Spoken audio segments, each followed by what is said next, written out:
How's it going, ladies and gentlemen? Mr. Donahue here once again. This time we're going to take a look at 5.7 problems, enthalpies of formation. So we're going to be talking about all those delta HF things going on. All right, so first, 29 says, which of the following reactions is the delta H naught of the reaction equal to the heat of formation of the product?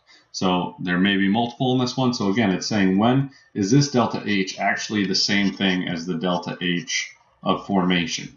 Well, in order to answer that, you got to think, well, what makes it special? What is that F all about? Well, you're forming 1 mole of product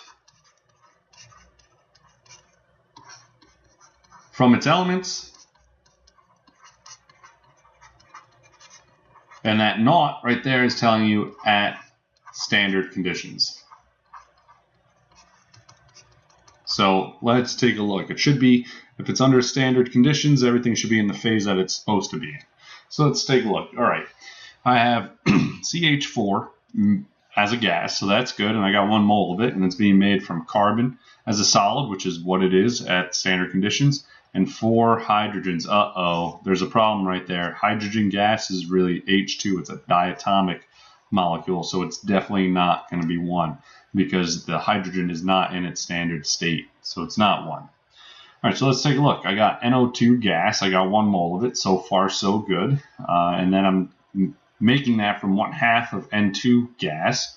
That's good. All right. Normally, you don't like the 1/2 coefficient, but because we're doing standard formation, so we're trying to make just 1 mole of the product. In order to keep it balanced, you have to have that fractional coefficient.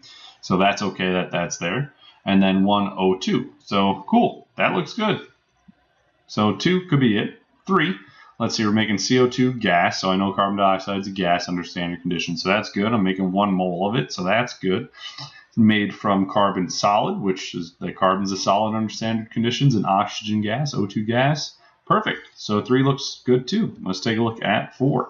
I'm making 1 mole of C6H12O11 gas. I'm not sure what this is, so maybe it is a gas. Let's take a look at the other stuff. I'm making that from 12 carbons. This doesn't even look balanced, does it? Like 12 carbons, and then I get with C6, so that's a problem error right there. And then I got 11 H2 gas, which looks okay, and then 11 O, and it's not O2. There's a problem there. Oxygen is a diatomic molecule as well. It should be O2 gas. So this one, 4, it's got a couple things wrong with it. Definitely not. So which ones are it, or which ones would be the delta H formations? 2 and 3. All right, so just those ones. All right, 30 says delta HF naught is not 0 for which one? So it's not 0 for which one? Well, if it's 0, then we know that it's an element in its standard state. So this one's really asking which one of these things is not in its standard state. Well, if we take a look, Hg, which is mercury gas, that's a problem. Mercury is a liquid at standard conditions. It's not a gas. So that one right there. Let's take a look at the rest of them though. Chlorine, Cl2 as a gas. That's true for standard conditions. Sulfur as S8 as a solid. That's standard conditions. Calcium is a solid under standard conditions. Yep. And then bromine is a liquid under standard conditions. That is true. So A is our answer. All right, so let's get into doing some of the math. So we're looking at 31. It says, given the information in the data table, what is the delta H naught reaction for the following reaction? So the way you're going to use these delta H formations, it's like, what is the enthalpy for forming 1 mole of this stuff? So what you're going to do is for each one of these compounds in the reaction, you're going to look up what its delta H naught F is. So I'm going to look up NH3, and I found NH3 right here. It's negative 46 kilojoules per mole. So it's really going to be 4 because of that coefficient times negative 46.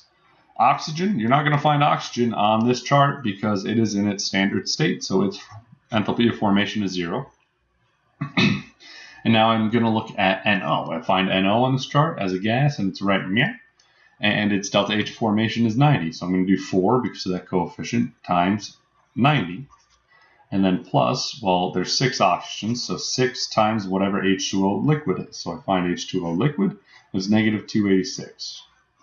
So now what I'm going to do is I'm going to want to combine all my products and reactants together separately and then go, all right, well, how did that enthalpy change? So I do 4 times negative 46, and I get a negative 184.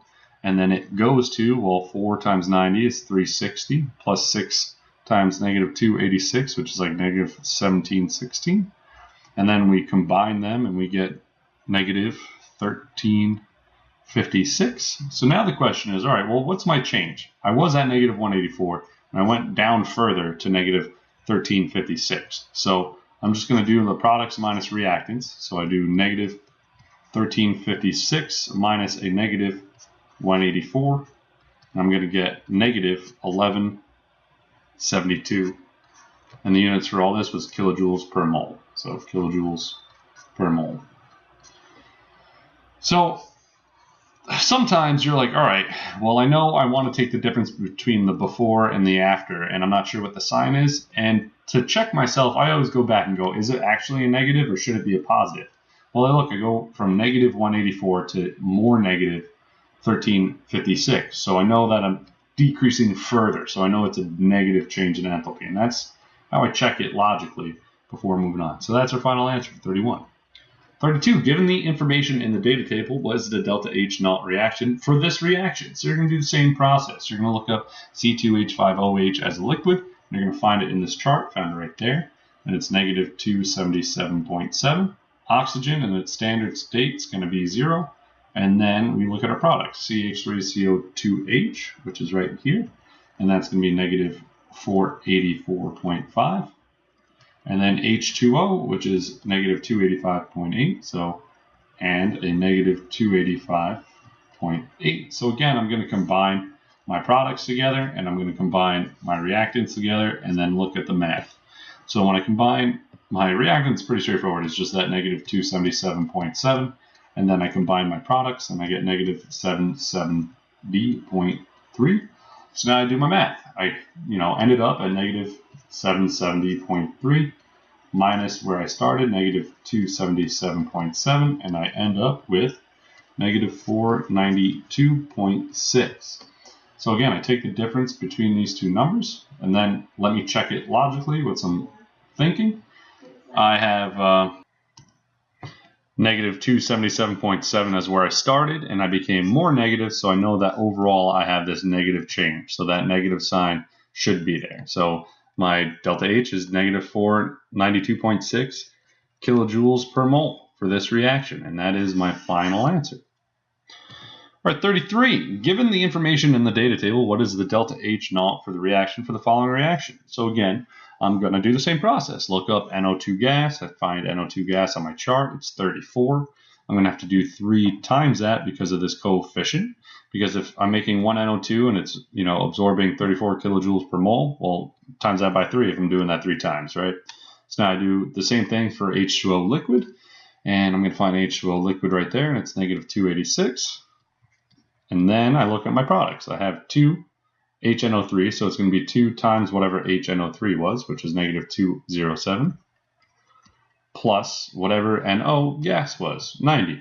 So now I'm going to combine all of my products to see what I get. And I get negative 324 kilojoules as my overall change in my products for delta HF, and I'm going to do the same thing for my reactants, and I get negative 184 kilojoules.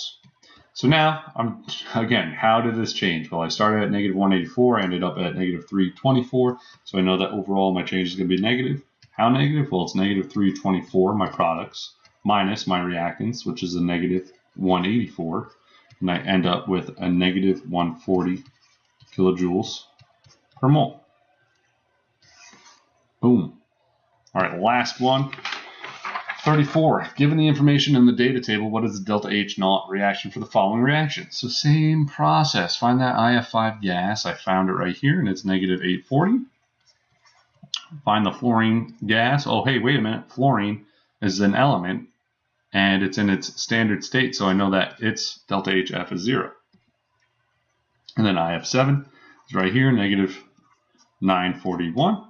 So now how did it change? Well, I just do negative 941, my products, minus my reactants, negative 840. And I end up with a negative 101 kilojoules per mole. do a logic check, but well, I started at negative 840, ended up at negative 941, so it became more negative. So I know that it's a negative sign. I don't have to worry about did I mix up which one I should put first. Just think about it that way. And there you go. There's final answer. I hope you found this helpful. I'll see you in class. Okay, bye.